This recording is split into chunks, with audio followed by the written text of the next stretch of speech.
How to generate selector code for Selenium, for Python and Java. We will download this Chrome extension. Link can be found in the description. Click here to start.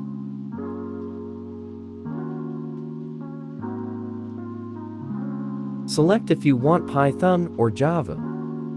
Click on Start, then just click on the elements you want to generate code. I will be doing a demo with Reddit, YouTube, and Google. This extension is helpful but doesn't always work, but it has helped me a lot.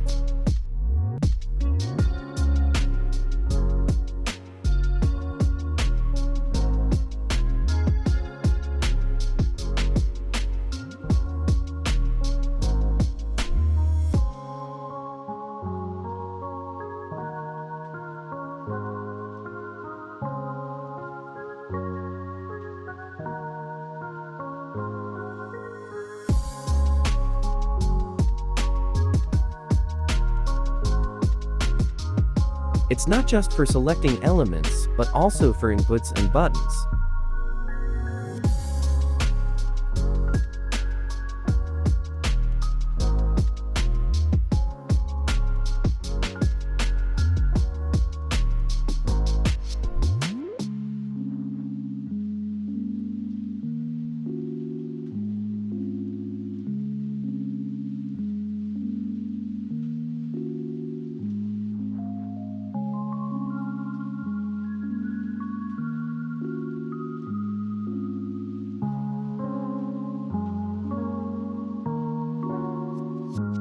This is an example when it didn't work.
Now let's do Java.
Thank you for watching. Let us know if this worked for you in the comments below. Consider liking and subscribing. See you next time.